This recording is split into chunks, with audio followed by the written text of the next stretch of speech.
श्रोता प्रेमियों, मैं राम सागर शास्त्री आप लोगों के समक्ष रखने जा रहा हूं माला जाप की विधि।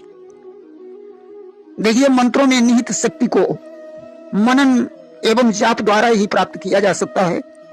प्रत्येक मंत्र के जाप की एक निश्चित संख्या निर्धारित की गई है, जिससे अभीष्ट सिद्धि प्राप्त होती है। गणना की सुविधा तथा जाप के लिए वैसे तो 3 प्रकार की मालाओं का उल्लेख किया गया है: वर्णमाला, करमाला और मणिमाला। हम यहाँ केवल करमाला और मणिमाला के ऊपर ही विशेष चर्चा करेंगे। देखिए, करमाला यानी हाथ की माला, अर्थात जब हाथ की उंगलियों के पर्वों पर गणना करके जाप किया जाए तो वह करमाला जाप कहलाता है। प्रत्येक हाथ में एक अंगूठा और 4 उंगलियां होती हैं, जिन्हें तर्जनी, मध्यमा, अनामिका और कनिष्ठिका कहा जाता है। इनमें प्रत्येक उंगली में 3 पर्व होते हैं। चारों उंगलियों में कुल मिलाकर 12 पर्व होते हैं। अंगूठे की गणना नहीं की जाती है। दैनिक जाप इसी विधि से किए जाते हैं। जाप करने में सावधानी की आवश्यकता है, अन्यथा पूर्ण फल प्राप्त होना असंभव है। करमाला जाप के समय निम्नलिखित सावधानियां रखनी चाहिए। नंबर 1, करमाला से जाप करते समय उंगलियां एक दूसरे से पूर्णतः जुड़ी होनी चाहिए, अलग अलग नहीं रखनी चाहिए एवं उंगलियों के मिलने पर हथेली को थोड़ा झुका लेना चाहिए। उंगलियों के पर्वों को विभाजित करने वाली रेखा पर तथा नखों पर जाप करना निष्फल होता है। तर्जनी के अग्र पर्व एवं मध्य पर्व पर जाप किया जाए तो आयु, विद्या, यश और बल चारों का नाश हो जाता है। इसलिए इन दोनों पर्वों पर जाप निषेध माना जाता है। सर्वप्रथम अनामिका अर्थात अंगुष्ठ के पश्चात तीसरी उंगली का मध्य पर्व तथा इसी का मूल पर्व, फिर कनिष्ठिका का मूल पर्व एवं मध्य पर्व तथा अग्र पर्व, फिर अनामिका का अग्र पर्व तथा मध्यमा का अग्र पर्व एवं मध्य पर्व तथा मूल पर्व, फिर तर्जनी का केवल मूल पर्व।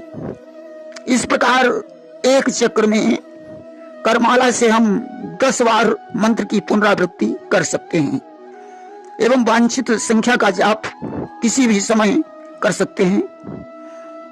देखिए, मणियों से बनी माला, जिसका प्रयोग विशेष कार्य सिद्ध के लिए किया जाता है, और माला में मनकों की संख्या एवं माला में भिन्नता पाई जाती है।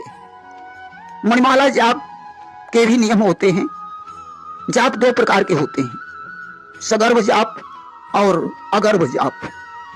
प्राणायाम पूर्वक जो जाप होता है उसे सगर्भ जाप कहते हैं।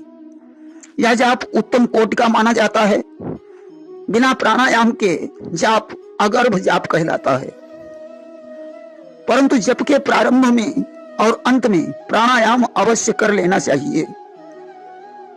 देखिए, जप के 3 प्रकार होते हैं। पहला मन के द्वारा बार बार चिंतन मानस जाप कहलाता है। इसे सर्वश्रेष्ठ माना जाता है।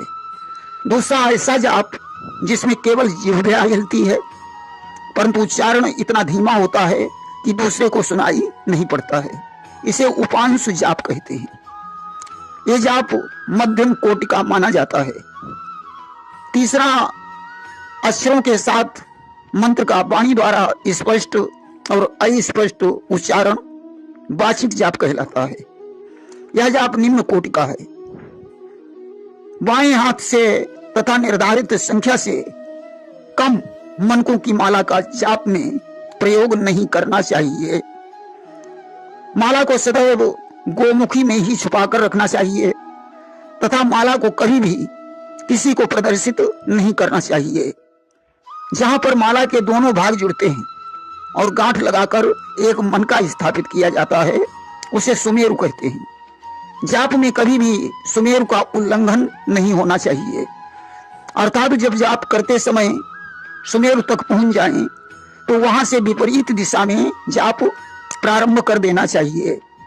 जाप में माला से तर्जनी का स्पर्श नहीं होना चाहिए तथा जितना संभव हो उतना उसे नखों से भी दूर रखना चाहिए। जाप का समय निश्चित होना चाहिए। जाप के समय माला हृदय के समीप होनी चाहिए तथा जाप के समय आंखें मूंद कर ध्यान आज्ञा चक्र पर केंद्रित होना चाहिए। बगुलामुखी की उपासना में हल्दी की माला, विष्णु जी की उपासना में शंखमाला, गणेश जी की उपासना में हाथी दांत की माला, शिव जी की उपासना में रुद्राक्ष की माला का प्रयोग किया जाता है। वैष्णवों के लिए तुलसी की माला, सरस्वती की उपासना हेतु स्फटिक की माला, लक्ष्मी जी एवं दुर्गा जी की उपासना में कमल गट्टे की माला शुभ मानी गई है। विष्णु की उपासना में तुलसी की माला या वैजयंती की माला भी ठीक मानी गई है। प्रेम से बोलिए वृंदावन बिहारी लाल की जय।